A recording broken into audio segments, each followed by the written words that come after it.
नमस्कार दोस्तों, आप सभी का study for UPSC PCS channel में स्वागत है।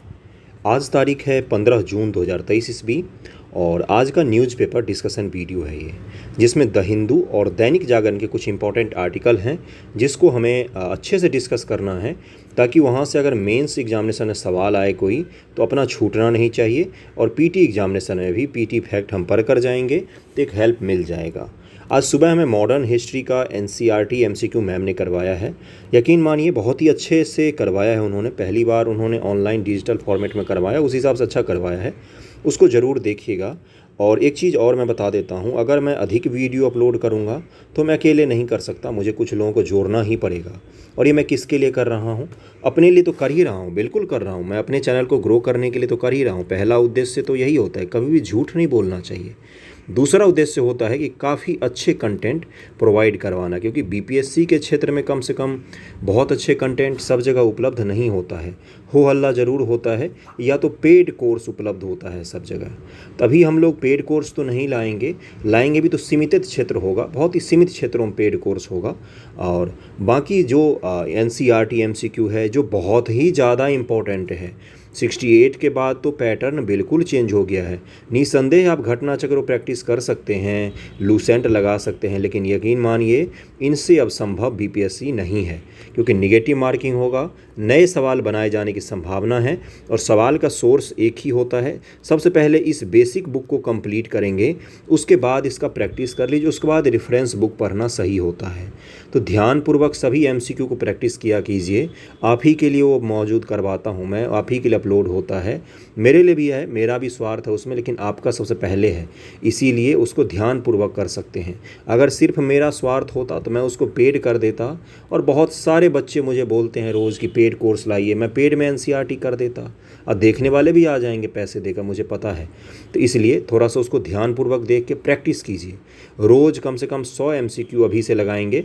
अभी तो 30 सितंबर का बहुत दिन है, कंटिन्यूअस पढ़ते रहिए, यकीन मानिए सिलेक्शन हो जाएगा पीटी में आसानी से। ओके, शुरू करते हैं आज का न्यूज़पेपर डिस्कशन। आज का न्यूज़पेपर डिस्कशन में कुछ द हिंदू के भी आर्टिकल हैं और दैनिक जागरण भी अपना बहुत सारा न्यूज़ है और इम्पोर्टेंट है। सबसे पहला न्यूज़ क्या है, हेडिंग वही चक्रवात बिपरजॉय आजकल चर्चा में है। आज और कल में गुजरात के तट पर टकराने वाला है। एक चीज़ और आप ध्यान रखेंगे, 25 वर्षों के बाद गुजरात के तट पर कोई चक्रवात टकराएगी। सबसे पहली बात तो ये है कि भारत के पश्चिमी भाग जो है अरब सागर, इसमें चक्रवात कम आती है। कंपेयर करें अगर हम बंगाल की खाड़ी से, तो अगर अरब सागर में चक्रवातों की संख्या कम होती है। ओके, इसको सबसे पहली बात ध्यान में रखेंगे। और अगर आती भी है तो महाराष्ट्र और गोवा, कर्नाटक यहीं तक सीमित होकर रह जाती है। उससे ऊपर बहुत ही कम बार ऐसा हुआ है कि चक्रवात पहुंची हो। तो गुजरात में अगर पहुंच रही है तो 25 वर्षों बाद, तो इम्पोर्टेंट है। उसके बारे में मैं सब बता चुका हूं। आपको ये कमेंट करके बताना है कि इस चक्रवात को नाम किस देश के द्वारा दिया गया है। बिपरजॉय जो नाम है इसका, वो किस देश के द्वारा दिया गया है। बाकी वो मानसून की प्रगति को धीमा कर, मानसून क्या होता है, मानसून दक्षिण पश्चिम मानसून अपने देश में आता है, जिसकी दो शाखाएं, एक बंगाल की खाड़ी की शाखा और एक अरब सागर शाखा। तो अरब सागर में चूंकि चक्रवात है तो वहां पर मानसून की गति थोड़ी सी धीमी हो गई है। बस यही है न्यूज़ में। बाकी अगले न्यूज़ पर चलते हैं और डिटेल में अगला न्यूज़ को समझना है हम लोगों को, क्योंकि कई बार यहाँ से सवाल पूछे गए हैं और मेंस में भी पूछे गए हैं और आपका पीटी एग्जामिनेशन में भी पूछा जाएगा। ओके, देखिए सबसे पहली बात तो आर्टिकल 44 ध्यान में रखेंगे। क्या है? यूसीसी, समान नागरिक संहिता कहा जाता है इसको, समान नागरिक संहिता। अपने यहाँ अपने देश में मैं इसको डिटेल में पढ़ाऊंगा। 22वां विधि आयोग भी अभी मैं पढ़ाऊंगा आपको। विधि आयोग क्या होता है ये भी मैं बताऊंगा अभी आपको, ध्यानपूर्वक बस आप देखते रहिएगा। क्या बोला मैंने कि देखिए अपने यहाँ आईपीसी है, इंडियन पीनल कोड है। ओके, इसमें दो भागों में मुख्य रूप से जितने भी पीनल कोड होते हैं उसको दो भागों में बांटा जाता है। एक होता है आपका कि नागरिकों के लिए, नागरिक यानी कि सिविल मुकदमा। सिविल मुकदमा क्या होता है? सिविल मुकदमा कौन सा हो गया? जैसे आपका विवाह संबंधी हो गया, संतानों के विवाद संबंधी हो गया, डिवोर्स का हो गया, ये सब किस में आता है? ये सब सिविल मुकदमा, मतलब गैर आपराधिक मामला आते हैं ये सब में, गैर आपराधिक मामला, ये चीज़ ध्यान में रहेगा। एक होता है आपका फौजदारी, जिसमें क्या होता है? आपराधिक मामले। आपराधिक मामले कौन से में आते हैं, तो वो आते हैं फौजदारी के तहत। तो आपराधिक मामले जो है अपने देश में ना, उसमें तो समान नागरिक संहिता लागू है। ऐसा नहीं होगा कि हिंदू ने कोई जुर्म किया है तो उसको अलग सज़ा दी जाएगी और मुस्लिम ने कोई जुर्म किया है तो उसको अलग सज़ा दी जाएगी, ऐसा नहीं है। ये सब में समान रूप से लागू होता है। लेकिन सिविल जो मुकदमा है, जैसे विवाह के संबंधी कानून, विवाह विच्छेद संबंधी कानून जिसको डाइवोर्स कहा जाता है, संतान, संपत्ति, इन सब से जुड़े हुए जो कानून हैं ये किस में आते हैं, सिविल मुकदमों में। इसमें अलग अलग कानून बनाया गया है अपने देशों में। जैसे मुस्लिमों के लिए मुस्लिम पर्सनल लॉ बोर्ड है, हिंदुओं के लिए जो हिंदू लॉ बोर्ड बनाया गया था, वो क्या है, वो दोनों के लिए अलग अलग है। यानी कि धर्म आधारित सिविल मुकदमा में अभी भी चीज़ें चलती हैं। तो हमारे संविधान में उस समय के बुद्धिजीवी वर्ग ने क्या किया, आर्टिकल 44 बनाया, जिसमें उन्होंने बताया कि आगे चलकर जब हमारा लोकतंत्र मैच्योर हो जाएगा, लोकतंत्र जब मजबूत हो जाएगा, जब हमारे नागरिक इस चीज़ को समझने लग जाएंगे कि हम सभी इस देश के निवासी हैं, ना कि हम हिंदू हैं ना मुसलमान हैं, हम सब के लिए एक ही कानून लागू होना चाहिए, तो ये कानून को लागू कर सकते हैं। इसके पक्ष में अगर तर्क देना हो तो सबसे बड़ा तर्क आप दे सकते हैं, डॉक्टर भीमराव अंबेडकर जी ये चाहते थे कि देश में यूसीसी को लागू किया जाए, उसी समय लागू किया जाए। लेकिन उस समय हमारे देश का इंटीग्रेशन नया नया हुआ था, देश एक विभाजन झेल चुका था, इसलिए देश में किसी भी तौर पर ये चीज़ें नहीं मैसेज देना चाहते थे कि इस देश के मुसलमान सुरक्षित नहीं हैं या उनके साथ भेदभाव होगा या कुछ। देखिए, अगर कानून सबके लिए समान होगा तो वो अच्छा होगा या सबके लिए असमान कानून अच्छा होगा, तो ये आपको पता होना चाहिए कि सभी के लिए कानून अगर समान रूप से लागू हो तो वो अच्छा होगा। थोड़ा सा कभी भी इन चीज़ों के बारे में अगर आपसे पर्सनली पूछा जाए तो थोड़ा सा लिबरल सोच के साथ इसको समर्थन देने की कोशिश कीजिएगा, क्योंकि संविधान विशेषज्ञों से बहुत सारे लोगों ने इसका समर्थन किया था। हाँ, अगर आपसे एग्जाम में पक्ष और विपक्ष दोनों पूछा जाता है तो दोनों तथ्य आपको पता होना चाहिए, कॉन्सेप्ट आपको पता होना चाहिए।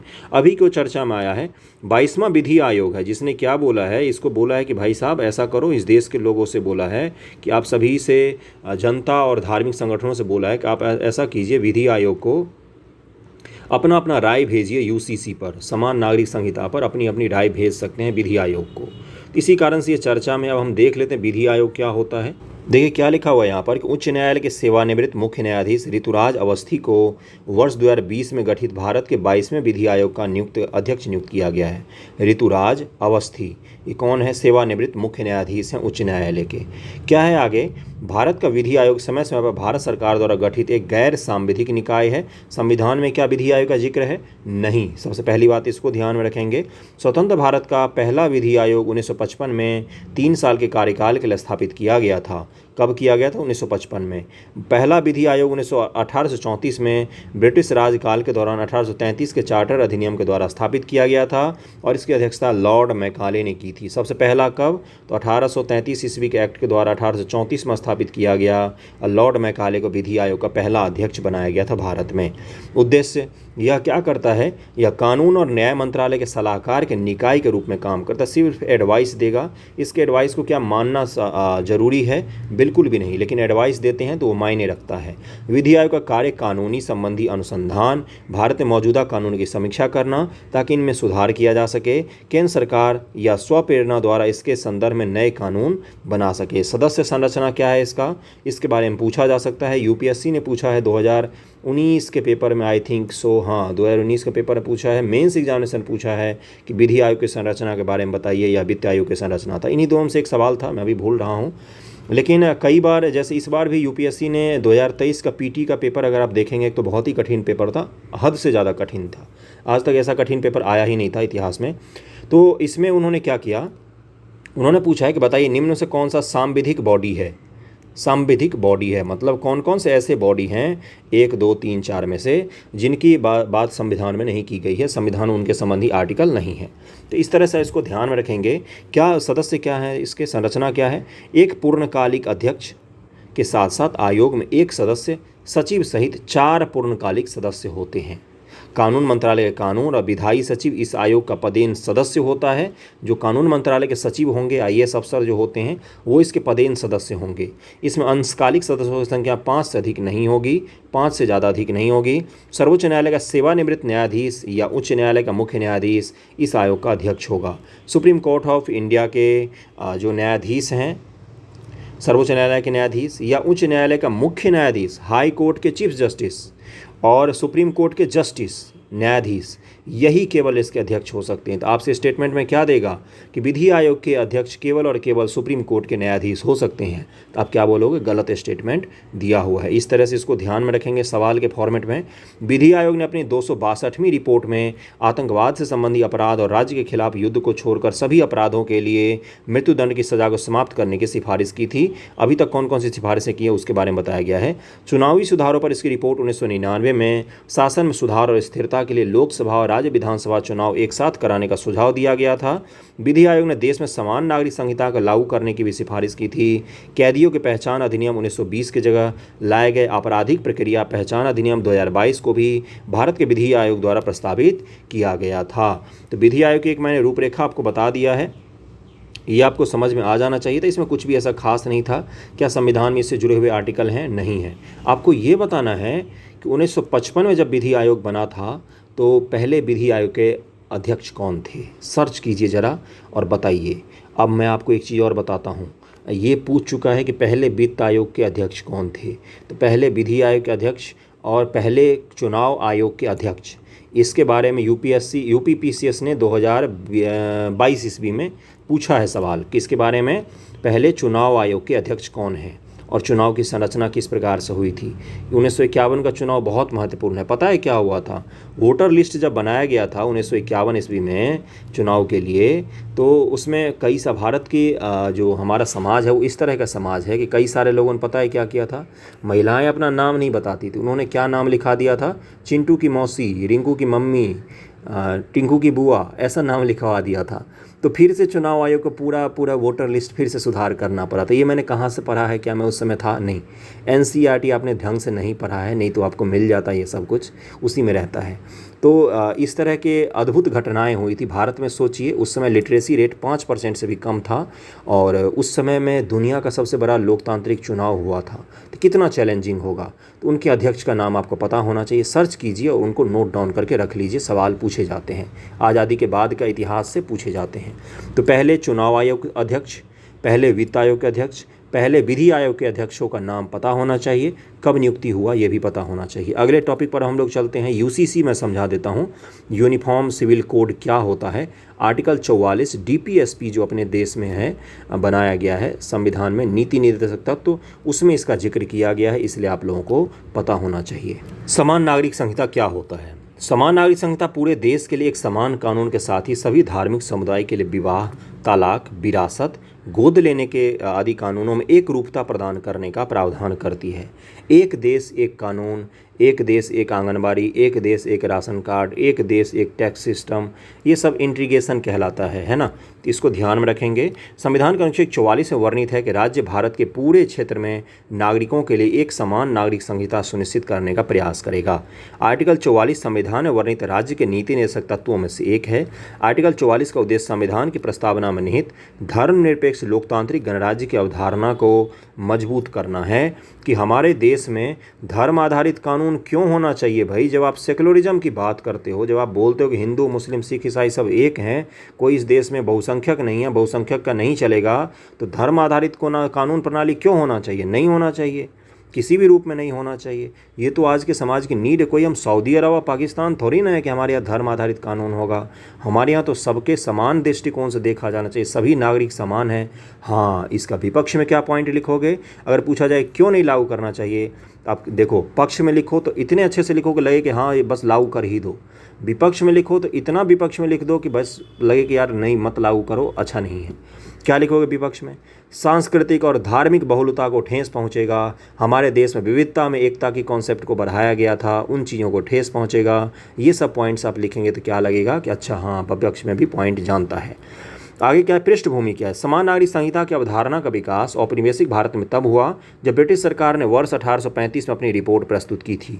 एक चीज़ और मैं फैक्ट बता देता हूँ। क्या देश में किसी राज्य में समान नागरिक कानून संहिता लागू है? बिल्कुल लागू है। गोवा में लागू है। पुर्तगालियों लोगों का कब्जा था जब वहाँ पर, तभी वहाँ पर उन्होंने लागू कर दिया गया था। और आजकल उत्तराखंड गवर्नमेंट भी समिति का निर्माण करके इसको लागू करने की घोषणा कर चुकी है। बहुत जल्द लागू कर दिया जाएगा वहाँ पर। क्या है अगला, जिसमें अपराधों, सबूतों और अनुबंध जैसे विभिन्न विषयों पर भारतीय कानून की संहिता में एक रूपता लाने की आवश्यकता पर बल दिया गया। हालांकि रिपोर्ट में हिंदू और मुसलमानों के व्यक्तिगत कानूनों की एक रूपता को बाहर रखने की सिफारिशें की गई थी। अगला क्या है, ब्रिटिश शासन ने व्यक्तिगत मुद्दों से निपटने वाले कानूनों की संख्या में वृद्धि ने सरकार को 1941 में हिंदू कानून को संहिताबद्ध करने के लिए बी.एन. राव समिति गठित करने के लिए मजबूर किया था। बी.एन. राव समिति हिंदू कानूनों की संहिताबद्ध, संहिता मतलब क्या होता है, कोड कहा जाता है। देखिए, अधिनियम होते हैं, एक बहुत सारे अधिनियम को मिला देंगे तो क्या बन जाएगा, जैसे मान लीजिए विवाह अधिनियम को मिला दिया, विवाह विच्छेद अधिनियम को मिला दिया, बहुत सारे को मिला दिया तो क्या बन जाता है, एक कोड बन जाता है। सुनते होंगे आप लोग IBC, इंसॉल्वेंसी, बैंकरप्सी कोड सुना होगा। भारत के जैसे मजदूर लेबर लॉ के लिए कोड बनाया गया है 2020 ईस्वी में। बहुत सारे अधिनियमों को इकट्ठा कर दो, वो संहिता कहलाता है। ओके, इन सिफारिशों के आधार पर हिंदुओं, बौद्ध, जैन व सिखों के लिए निर्वासितीय उत्तराधिकार से संबंधित कानून को संशोधित और संहिताबद्ध करने हेतु 1956 में हिंदू उत्तराधिकार अधिनियम के रूप में एक विधेयक को अपनाया गया।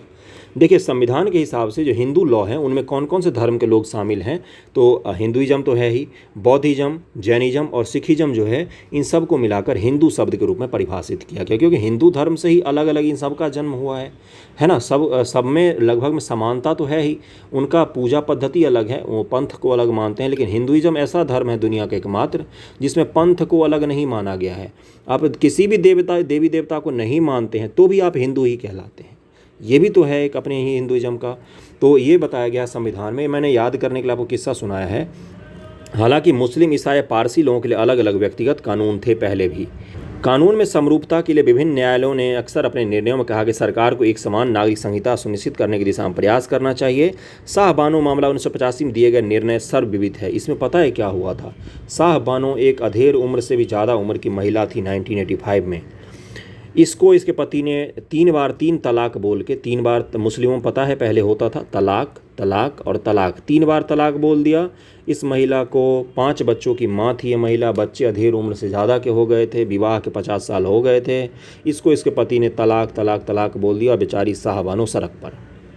इसके बाद शाह बानो ने हार नहीं मानी, कहाँ चली गई, सुप्रीम कोर्ट ऑफ इंडिया चली गई और वहाँ पर क्लेम कर दिया कि मैं इस देश में कानून को मानने वाली महिला हूँ। मुझे कोई आज के ज़माने में 3 बार 3 शब्द बोल के मुझे कोई कैसे तलाक दे सकता है, मेरे राइट्स कोई कैसे छीन सकता है। तो सुप्रीम कोर्ट ऑफ इंडिया ने तलाक के संबंध में शाह बानो के पक्ष में फैसला दिया 1985 ईस्वी में, और क्या बोला कि ये गलत है और इसको हम वैलिड नहीं मानते हैं, इसको हम अवैध तरीके से घोषित करते हैं कि 3 बार तलाक बोलना अवैध होगा। ये चीज़ किसने बोल दिया, सुप्रीम कोर्ट ने बोल दिया। 1985 में राजीव गांधी जी की सरकार थी, सो कॉल्ड हमारे देश के सबसे क्या बोलते हैं मॉडर्न और प्राइम मिनिस्टर। लेकिन उस समय में मुस्लिम तुष्टीकरण, मैं पढ़ा रहा हूँ, मैं कोई धार्मिक चीज़ें नहीं फैला रहा हूँ, मुस्लिम तुष्टीकरण के कारण एक महिला के अधिकार को नेग्लेक्ट करके सुप्रीम कोर्ट के फैसले को संसद के द्वारा, भारत की संसद के द्वारा एक महिला के पक्ष में सुनाए गए फैसले को 2/3 बहुमत से पलट दिया गया। तुष्टीकरण की राजनीति की शुरुआत वहीं से मानी जाती है। उसके बाद क्या हुआ, सुप्रीम कोर्ट ने जो उस महिला के पक्ष में फैसला दिया था उसको इनवैलिड कर दिया गया संसद के द्वारा, और उस तलाक को वैलिड कर दिया गया कि कोई भी मुस्लिम पुरुष अपने पत्नी को 3 बार तलाक बोल के अपने पत्नी को तलाक दे सकता है। इसको हमारी संसद ने वैलिड कर दिया था। तो इसी के बाद शाह बानो मामला शुरू हुआ था। ये बहुत विवादित मामला रहा है। मुझे आपको किस्सा पूरा सुनाना था, इसलिए मैंने सुना दिया ताकि आपको याद रहे, आज के बाद आप कभी भूले ना। उसके बाद से एक और चीज़ बता दो, चलिए छोड़िए आगे बढ़ जाते हैं, कितना सारा मैं डिस्कस करूं। सारला मृदलवाद 1995 में इस संबंध में काफ़ी चर्चित है, जो कि बहुविवाद के मामले और इससे संबंधित कानूनों के बीच विवाद से जुड़ा हुआ है। प्रायः यह तर्क दिया जाता है कि ट्रिपल तलाक और बहुविवाह जैसी प्रथाएं एक महिला के सम्मान और उसके गरिमापूर्ण जीवन के अधिकार पर प्रतिकूल प्रभाव डालती है। केंद्र ने सवाल उठाया कि क्या धार्मिक प्रथाओं को दी गई संवैधानिक सुरक्षा उन प्रथाओं तक भी विस्तारित होनी चाहिए जो मौलिक अधिकारों का उल्लंघन करती है। देखिए, अब जैसे कई सारे लोग जैसे धर्मेंद्र हैं, उनको दूसरी विवाह करना था एक साथ, तो उन्होंने मुस्लिम इस्लाम में कन्वर्जन कर लिया नाम मात्र का और दूसरा विवाह कर लिया। ये तो इस्लाम की भी बेइज्जती है कि कोई उसका उपयोग सिर्फ इसलिए कर रहा है क्योंकि उसको दूसरा विवाह करना है। ये तो आप धर्म का अपमान कर रहे हो, किसी भी धर्म का। तो इस तरह की ऐसी चीज़ें हैं जिससे क्या होता है, मूल रूप से महिलाओं का शोषण होता है। दूसरी बार विवाह, तीसरी बार विवाह, चार चार विवाह, पाँच पाँच विवाह से। तो इसीलिए भी इन चीज़ों पर बराबर सवाल उठाए जाते हैं। मैं आपकी थिंकिंग डेवलप करने की कोशिश कर रहा हूँ, उसी को डेवलप करने की कोशिश कीजिएगा, बाकी चीज़ों मत पड़िएगा। ओके। भारत में समान नागरिक संहिता की स्थिति। वर्तमान में अधिकांश भारतीय कानून सिविल मामलों में एक समान नागरिक संहिता का पालन करते हैं, जैसे भारतीय अनुबंध अधिनियम 1872, नागरिक प्रक्रिया संहिता, संपत्ति हस्तांतरण अधिनियम 1882, भारतीय अधिनियम भागीदारी अधिनियम 1932, साक्ष्य अधिनियम 1872 इत्यादि। हालांकि राज्यों में कई कानूनों में संशोधन किए हैं, परंतु धर्मनिरपेक्ष संबंधी कानून में अभी भी विविधता है। हाल ही में कई राज्यों ने एक समान रूप से मोटर वाहन अधिनियम 2019 को लागू करने से इनकार कर दिया था। वर्तमान में गोवा भारत का एकमात्र राज्य है जहां पर यूसीसी को लागू किया गया है। व्यक्तिगत कानूनों पर समान नागरिक संहिता का निहितार्थ क्या है? समाज के संवेदनशील वर्ग को संरक्षण देना है, कानूनों का सरलीकरण करना है, धर्मनिरपेक्षता के सिद्धांतों को बल देना है, लैंगिक न्याय को सुनिश्चित करना है, क्योंकि कानून अलग होने से कभी भी दुनिया में पुरुषों का नुकसान नहीं हुआ है आज तक। अभी वो है कुछ ऐसे कानून हैं जो विवादित हैं, जैसे दहेज को लेकर जो कानून है, इसमें कई बार झूठे मुकदमे लगाए जाते हैं। 376 का भी गलत उपयोग किया, 376 यानी कि रेप संबंधी विवाद, कई बार गलत उपयोग किया जाता है। लेकिन सामान्य तौर पर जो भी कानून होते हैं, अगर उसमें कुछ विभेद है तो अक्सर वो महिलाओं को लेकर विभेद पैदा करते हैं। तो लैंगिक न्याय को भी हमें बढ़ावा देना है। ये सब क्या हो गया? पक्ष में तर्क हो गया। अब विपक्ष और चुनौती की बात सुनिए। विविध व्यक्तिगत कानून। विभिन्न समुदायों के बीच रीति रिवाज बहुत भिन्न है। 142 करोड़ की जनसंख्या है हमारी, और अलग अलग भाषा, अलग अलग धर्म, अलग अलग पंथ को मानने वाले लोग रहते हैं। हम सबको एक ही दृष्टिकोण से कैसे देख सकते हैं? हम सब पर एक ही कानून कैसे लागू कर सकते हैं? यह भी एक मिथक है कि हिंदू एक समान कानून द्वारा शासित होते हैं। उत्तर में निकट संबंधियों के बीच विवाह वर्जित है, लेकिन दक्षिण में इसे शुभ माना जाता है। दक्षिण में ममेरी और फुफेरी बहन से शादी हो सकता है हिंदू धर्म में भी। आपने सही सुना है, बहुत सारे लोग चौंक गए होंगे। अपने यहाँ हिंदू धर्म में मामा की बेटी और बुआ की बेटी, इनमें रिलेशन में शादी नहीं होती है, लेकिन दक्षिण भारत में ऐसी शादी को शुभ माना जाता है। तो ये बोला गया कि कहाँ पर, किसने बोला आपको कि सारे हिंदू एक ही कानून का पालन करते हैं? उनमें भी डाइवर्सिटी है। पर्सनल लॉ में एकरूपता का भाव मुसलमान और ईसाइयों के लिए भी सही है। संविधान द्वारा नागालैंड, मेघालय और मिजोरम के स्थानीय रीति रिवाज को सुरक्षा दी गई है। वहाँ के कुछ रीति रिवाज है, उन्हीं को यही संविधान सुरक्षा देता है, और दूसरी तरफ यही संविधान बोल रहा है कि सबको समान कानून दे दो। ये तो विरोधाभास हो गया। विपक्ष में पॉइंट बता रहा हूँ, बाकी मैं कुछ नहीं बता रहा हूँ, लिख के आना वहाँ पर इन सब चीज़ों को। व्यक्तिगत कानूनों की अत्यधिक विविधता, जिस भाव के साथ उनका पालन किया जाता है, किसी भी प्रकार की एकरूपता को प्राप्त करना बहुत कठिन बना देता है। विभिन्न समुदायों के बीच साझे विचार स्थापित करना बहुत ही जटिल कार्य है। सांप्रदायिकता की राजनीति इससे प्रभावित होगी। कई विश्लेषकों का मत है कि समान नागरिक संहिता की मांग केवल सांप्रदायिक राजनीति के संदर्भ में की जाती है। समाज का एक बड़ा वर्ग सामाजिक सुधार की आड़ में इसे बहुसंख्यकवाद के रूप में देखता है कि देश में 80% हिंदू हैं, तो कानून ऐसे लागू करो कि 100% लोगों को एक ही कानून मानना पड़े। क्यों भाई? 20% लोगों को अपना कानून मानने का हक देता है भारत का संविधान। भारत का संविधान आपको बहुमतवाद से भी बचाता है कि 100 लोग अगर बोल रहे हैं कि यही होना चाहिए तो वो भी होगा, लेकिन 20 लोग बोल रहे हैं ऐसा नहीं होगा, तो ये भी संभव है कि ऐसा नहीं होगा। सबके मत को बराबर तरीके से संरक्षण प्रदान करना भारत के संविधान का काम है। समाज का एक बड़ा वर्ग सामाजिक सुधार के आड़ में इसे बहुसंख्यवाद के रूप में देखता है। संवैधानिक बाधा भी है। भारतीय संविधान अनुच्छेद 25 डिटेल में पढ़ा रहा हूँ, एक बार ही पढ़िएगा। आज के बाद यूसीसी फिर कभी मत पढ़िएगा, एक बार नोट डाउन करके रख लेंगे, फिर कभी नहीं पढ़ेंगे। भारत का संविधान का अनुच्छेद 25 जो किसी भी धर्म को मान्य प्रचार करने की स्वतंत्रता को संरक्षित करता है। भारतीय संविधान का अनुच्छेद 14 में निहित समानता की अवधारणा के विरुद्ध है। आगे की राह क्या है? परस्पर विश्वास के निर्माण के लिए सरकार और समाज को कड़ी मेहनत करनी होगी, किंतु इससे भी महत्वपूर्ण है कि धार्मिक रूढ़िवादिता के बजाय इसे लोकहित के रूप में स्थापित किया जाए। एक सर्वव्यापी दृष्टिकोण के बजाय सरकार विवाह, गोद और उत्तराधिकार जैसे अलग अलग पहलुओं को चरणबद्ध तरीके से समान नागरिक संहिता में शामिल कर सकती है। ओके, चरणबद्ध तरीके से मतलब एक एक करके कर लो। एक बार ऐसा करो कि जैसे ट्रिपल तलाक को अवैध घोषित किया गया, उसी तरह से बहुविवाह को भी अवैध घोषित कर दिया जाए, उसी तरह से गोद लेने की प्रथा को भी कर दिया। धीरे धीरे, एकाएक परिवर्तन नहीं करके धीरे धीरे, और चुनाव से प्रेरित नहीं होना चाहिए। ओके, अगले टॉपिक पर चलते हैं हम लोग। अगला टॉपिक क्या है? अगला टॉपिक है कि देखिए यहाँ पर क्या बोला है भारत सरकार ने कि जनजातीय लोगों का जीवन स्तर, शिक्षा, स्वास्थ्य काफ़ी सुधार सुधार हुआ है। किन किन कार्यों के कारण, वो मैं कार्य आपको बता देता हूँ। सरकार के द्वारा, भारत सरकार ने कुछ काम किए हैं जनजातीय लोगों के लिए, उसको देख लेते हैं हम लोगों ने कौन कौन से काम किए हैं। सरकार के द्वारा एकलव्य आवासीय मॉडल स्कूल स्थापित कर रही है, जिसमें 3.5 लाख जनजातीय छात्र शिक्षा लेंगे। जो ट्राइबल इलाके के बच्चे होते हैं ना, उनको आवासीय विद्यालय में मॉडर्न एजुकेशन प्रोवाइड करवाने का काम कौन कर रही है, तो भारत सरकार कर रही है। उसका योजना का क्या नाम है? एकलव्य आवासीय मॉडल स्कूल योजना।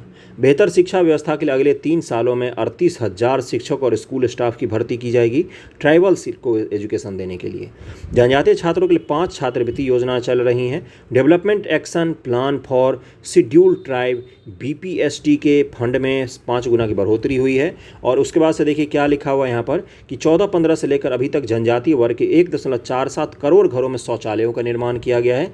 जनजातीय महिलाओं की अस्पताल में प्रसव की दर बढ़ी है, मतलब कि अब वो घर पर प्रसव नहीं करते हैं, अस्पताल ले जाया जाता है, जिससे क्या होगा, उनको इंटीग्रेटेड चाइल्ड डेवलपमेंट स्कीम जो है, ये भी मैं अभी आपको पढ़ाऊँगा। आज के द हिंदू का ऐसे का यही है, तो उसमें भी उनको भागीदारी मिल जाती है। मातृत्व वाले बहुत सारे योजनाएं हैं, लक्ष्य कार्यक्रम हैं, उन सब का भी उनको फ़ायदा मिलता है।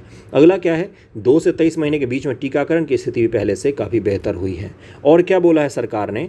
स्वास्थ्य सुविधाओं में आयुष्मान भारत प्रधानमंत्री जन आरोग्य योजना में करीब 91 से 93 लाख आयुष्मान कार्ड के लाभार्थी ट्राइबल वर्ग से आते हैं। ओके, 68.10 लाख जनजातीय लोग प्रधानमंत्री आवास योजना ग्रामीण के तहत आवास के लिए पंजीकृत हैं, जिनमें अभी तक योजना के तहत 62.66 लाख आवास मंजूर हो चुके हैं। इनमें भी 47 लाख आवासों का निर्माण कार्य भी पूरा हो चुका है। तो एक तो हो गया आपका कौन सा?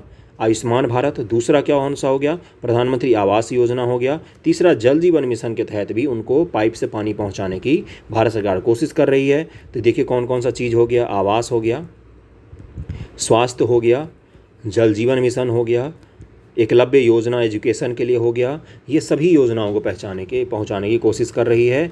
ध्यान में रखेंगे इन चीज़ों को। आपसे पूछा जाएगा कि जनजातियों के विकास के लिए क्या सब करना चाहिए और कौन कौन से सरकार ने प्रयास किए हैं, तो वहाँ पर इन सब चीज़ों को लिख के आ जाइएगा, अधिक अंक आपको मिलेंगे। और भारत सरकार ने इस चीज़ को बोला है, तो इसलिए और भी ज़्यादा ये आपके लिए उपयोगी है। अगला जो टॉपिक है ये आपका PT फैक्ट से संबंधित है। क्या लिखा हुआ है? रेलवे का 50 मेगावाट क्षमता का सोलर प्लांट उत्पादन के लिए तैयार हो गया है। कहाँ पर ये तैयार किया गया है?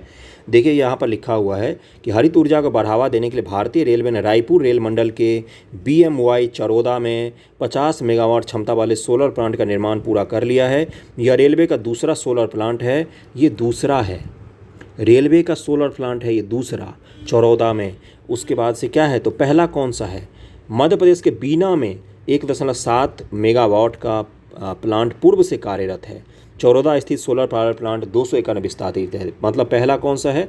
बीना, मध्य प्रदेश में, बीना नामक जगह है मध्य प्रदेश में, और दूसरा है चरौदा में। और ये दोनों आप ध्यान में रखेंगे, उड़ीसा में है, ये उड़ीसा में ये जगह है। ओके, उड़ीसा नहीं, छत्तीसगढ़ में है, छत्तीसगढ़ में है। देखिए यहाँ पर भिलाई लिखा हुआ है, छत्तीसगढ़ में ये स्थापित किया जा रहा है। तो दोनों प्लांट आप याद रखेंगे, रेलवे का है। पहला कौन सा है? बीना MP में, दूसरा चरौदा छत्तीसगढ़ में। इन दोनों का ध्यान हम रखेंगे। रेलवे अपना बना रही है, तो रेलवे क्यों बना रही है? क्योंकि रेल जो है ना, रेल परिवहन, ये आप कुछ दिनों में बिजली पर चलने लग जाएगी। सारी की सारी लाइनों को, डीजल इंजन को समाप्त किया जा रहा है। तो ये बिजली आ कहाँ से रही है? अगर ये सोलर पावर प्लांट से आएगी बिजली, तो 100% जीरो एमिशन हो गया ना। तो इसी चीज़ को रेलवे बढ़ावा देने की कोशिश कर रही है। अब हम लोग चलते हैं कहाँ पर?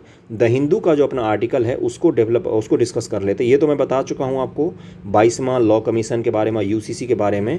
अगला जो है, देखिए क्या लिखा हुआ है? स्ट्रेंथिंग द ICDS स्कीम, मतलब इंटीग्रेटेड चाइल्ड डेवलपमेंट स्कीम। और किसने लिखा है? विवेक देवराय जी ने लिखा है। ये पहले नीति आयोग में भी काम कर चुके, प्रधानमंत्री का आर्थिक सलाहकार परिषद के भी सदस्य रहे हैं।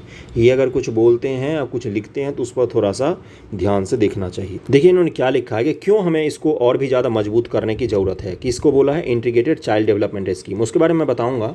इन्होंने बोला है कि विवेक देवराय जी ने कि बहुत सारे दुनिया में ऐसे रिपोर्ट आ रहे हैं जिसमें ये बताया जा रहा है कि भारत के बच्चे जो है ना, वो स्टंटिंग, वेस्टिंग, एनीमिया, इन सब चीज़ों से पीड़ित हो रहे हैं भारत के बच्चे। तो इसलिए इंटीग्रेटेड चाइल्ड डेवलपमेंट स्कीम को हमें थोड़ा सा और भी ज़्यादा मजबूत करने की ज़रूरत है। जिसके कारण से क्या होगा? जिसके कारण से ये होगा कि हमारे जो बच्चे हैं वो कुपोषित नहीं रहेंगे और उनका डेवलपमेंट सही से हो पाएगा। बहुत सारे स्टडी के बारे में इन्होंने यहाँ पर जिक्र किया है, बहुत सारे यूनिवर्सिटी में स्टडी किया गया है इसको। और हमें क्या जानना है, ICDS किस तरह से महत्वपूर्ण है और क्या क्या इसके प्रावधान हैं, इसको हमें अच्छे से जानना है। देख क्या लिखा हुआ है कि ICDS महिला और बाल विकास मंत्रालय के द्वारा, सबसे पहले तो इसको ही ध्यान में रखेंगे, कार्यान्वित एक केंद्र प्रायोजित सेंट्रल स्पॉन्सर्ड, इसे वर्ष 1975 में लॉन्च किया गया था। 1975 कब? 1975 में इंदिरा गांधी जी की सरकार में इसको लॉन्च किया गया था, जब देश में इमरजेंसी लगा हुआ था। देखिए यहाँ पर क्या लिखा हुआ है, कौन कौन से इसके पक्ष हैं इस योजना के। सबसे पहले यहीं पर देखिए, इम्यूनाइजेशन है, मतलब कि उनका जो इम्यून सिस्टम उसको मजबूत करना, हेल्थ चेकअप्स, उसके बाद से health and nutrition education, pre school education, supplementary nutrition उनको मिलना चाहिए। 0 से 6 साल के बच्चे और प्रेग्नेंट और महिलाओं को मिलना चाहिए। ICDS के तहत योजनाएं क्या है? आंगनवाड़ी सेवा योजना। ICDS एक छत्रक अम्ब्रेला स्कीम है। अम्ब्रेला स्कीम का मतलब क्या होता है? इस योजना के अंदर बहुत सारी अलग अलग योजनाएं हैं, जिन सबको जोड़कर कौन सी योजना बन जाती है? ICDS बन जाती है। ये आपको क्लियर हो गया होगा। क्या लिखा हुआ है यहाँ पर? यह बचपन के देखभाल और विकास के लिए एक अनूठा कार्यक्रम है, आंगनवाड़ी।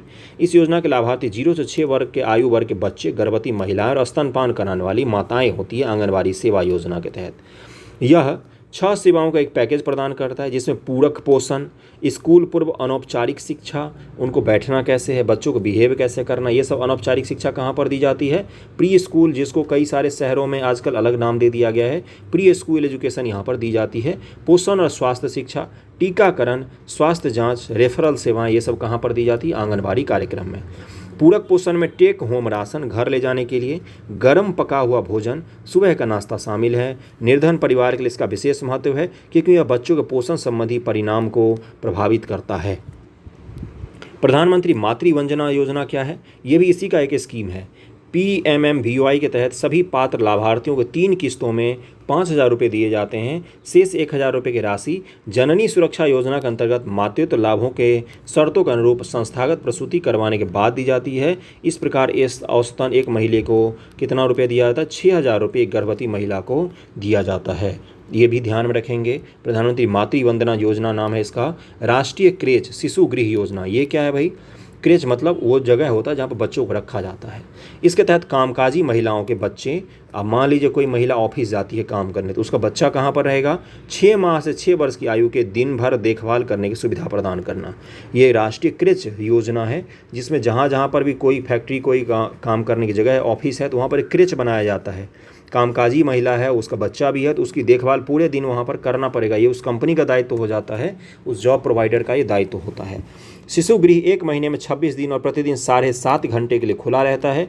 इसमें बच्चों को पूरक पोषण, प्रारंभिक चाइल्ड केयर, शिक्षा, स्वास्थ्य, सोने की सुविधा प्रदान की जाती है। किशोरियों के लिए योजना क्या है? इसका उद्देश्य 11 से 14 वर्ष आयु वर्ग में स्कूल के अतिरिक्त किशोरियों को पोषण, जीवन कौशल, घरेलू कौशल प्रदान कर उनकी सामाजिक स्थिति को सशक्त बनाना और सुधार करना है। इस योजना में पोषक और गैर पोषक तत्व शामिल है, जो इस प्रकार है: लौह तथा फॉलिक एसिड पूरकता, स्वास्थ्य जांच एवं रेफरल सेवा, स्वास्थ्य सेवा, पोषण के बारे में जागरूकता को बढ़ावा देना, स्कूलों के अलावा बाह्य किशोरियों को औपचारिक अनौपचारिक शिक्षा में शामिल करना और विद्यमान सरकारी सेवाओं के बारे में सूचना और मार्गदर्शन प्रदान करना। किशोरियों के लिए योजना था। बाल संरक्षण योजना है इसी तरह का एक, इसी के अंतर्गत सारी योजनाएं हैं। ये सभी योजनाएं जब किसी बच्चे पर लागू होगा तभी उसका डेवलपमेंट हो सकता है। क्या बोलते, एकीकृत या समेकित बाल विकास योजना नाम है इसका। 1975 में इसको लॉन्च किया गया था। उसके बाद बाल संरक्षण योजना है। पोषण अभियान में कल बता चुका हूँ आप लोगों को, एनीमिया को एलिमिनेट करने में पोषण अभियान का बहुत ही बड़ा योगदान है। इसका उद्देश्य छोटे बच्चों में कुपोषण, अल्प पोषण, एनीमिया को कम करने, किशोर लड़की, गर्भवती महिलाओं और स्तनपान कराने वाली माताओं पर ध्यान केंद्रित करके स्टंटिंग, अल्प पोषण, एनीमिया के रोकथाम के साथ जन्म के समय कम वजन वाले बच्चों के स्तर में सुधार करना। ये सब किसका है? पोषण अभियान का उद्देश्य है। अब ICDS का मुख्य उद्देश्य पढ़ लीजिए, सवाल यहीं से पूछा जाएगा, बस इसको ध्यान में रखना है मूल रूप से, और कुछ ऊपर की योजनाओं को। 0 से 6 आयु वर्ग के बच्चों के पोषण और स्वास्थ्य की स्थिति में सुधार करना, बच्चे को उचित मनोविज्ञान, शारीरिक और सामाजिक विकास की नींव रखना, मृत्यु दर, बच्चों की मृत्यु दर, रुग्णता, कुपोषण, स्कूल छोड़ने की घटनाओं को कम करना, बाल विकास को बढ़ावा देने हेतु विभिन्न विभागों के बीच नीति और कार्यान्वयन का प्रभावी समन्वय स्थापित करना, मातामुचित पोषण, स्वास्थ्य शिक्षा के माध्यम से बच्चों के सामान्य स्वास्थ्य, पोषण संबंधी आवश्यकताओं की देखभाल करने की क्षमता को बढ़ाना, किशोर लड़कियों को सुविधा प्रदान करना, उन्हें शिक्षित सशक्त बनाना ताकि वे आत्मनिर्भर और जागरूक नागरिक बन सकें। यही मुख्य रूप से इसका उद्देश्य है। इसको आप ध्यान में रखेंगे, ICDS को ध्यान में रखेंगे। बहुत सारा कुछ मैंने समझाया है। चैनल पर जाके आप NCERT MCQ ज़रूर देखिएगा, वहाँ से सवाल पूछे जाने की संभावना है तो है। एग्ज़ाम होने के बाद एक एक जो सवाल आएंगे हिस्ट्री से, बिहार स्पेशल छोड़ के, वो सारा मैं आपको NCERT MCQ में दिखाऊंगा। फिर आप पछता सकते हैं अगर आप नहीं करेंगे तो। ओके, वीडियो आज तक का यहीं तक था। कल ही मिलेंगे वीडियो में। अब थैंक यू सो मच आप सभी का।